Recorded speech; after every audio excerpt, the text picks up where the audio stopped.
ഒരു കിടില മീൻ പൊള്ളിച്ചതിൻ്റെ റെസിപ്പി ആയാലോ? അതിനുവേണ്ടി ഇന്ന് ചെമ്പല്ലിയാണ് എടുത്തിരിക്കുന്നത്. ഇത് മഞ്ഞളും ഉപ്പും കുരുമുളകും ചേർത്ത് നന്നായിട്ടൊന്ന് ഫ്രൈ ചെയ്ത് മാറ്റി വയ്ക്കുക. ഇനി ചെറിയുള്ളി, ഇഞ്ചി, കറിവേപ്പില, പച്ചമുളക് ഇത്രയും മിക്സിയുടെ ജാറിൽ നന്നായിട്ട് ബ്ലെൻഡ് ചെയ്ത് അതിലേക്ക് കുറച്ച് മഞ്ഞൾപ്പൊടി, മല്ലിപ്പൊടി, മുളക് പൊടി ഇത്രയും ചേർത്ത് വെളിച്ചെണ്ണയിൽ നന്നായിട്ട് വഴറ്റിയെടുക്കുക. ലേശം വെള്ളം ചേർത്തിട്ടുണ്ട്, അത് മസാല കരിഞ്ഞു പോകാതിരിക്കാനാണ് കേട്ടോ. ഇനിയാണ് നമ്മുടെ മെയിൻ ഐറ്റം, നല്ല കട്ടിയുള്ള തേങ്ങാപ്പാൽ. അത് ഈ ഒരു കൺസിസ്റ്റൻസിയിൽ ഇതിനകത്തേക്ക് ആഡ് ചെയ്ത് കൊടുക്കുക. ഇത്രയും കട്ടിയുള്ളത് തന്നെ വേണം. ഓൾറെഡി നമ്മുടെ ഫിഷ് കുക്ക്ഡാണ്, അപ്പോൾ ഒരുപാട് ഓവർ കുക്ക് ചെയ്യേണ്ട ആവശ്യവുമില്ല. ഈ ഒരു കൺസിസ്റ്റൻസിയിൽ ചേർക്കുമ്പോഴാണ് ഇതിനൊരു ഫ്ലേവറും വരിക. ഈ ഒരു പരുവത്തിൽ തന്നെ ഉപ്പ് ആഡ് ചെയ്ത് കൊടുക്കുക. ഇതിന് ശേഷം ഉപ്പ് ആഡ് ചെയ്യുന്നത് ബുദ്ധിമുട്ടായിരിക്കും, അതുകൊണ്ടാണ് കേട്ടോ.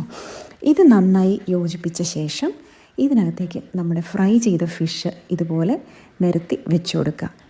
ഇനിയാണ് നമ്മുടെ മെയിൻ ടാസ്ക് വരുന്നത്.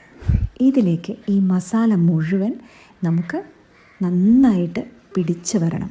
അപ്പോൾ അതിന് വേണ്ടി എന്താ ചെയ്യേണ്ടതെന്ന് വെച്ചാൽ, ഈ മസാല ഈ മീനിൻ്റെ മേലിലേക്ക് ഇതുപോലെ വെച്ച് കൊടുക്കുക. ഇതുപോലെ ആക്കി കൊടുക്കണം.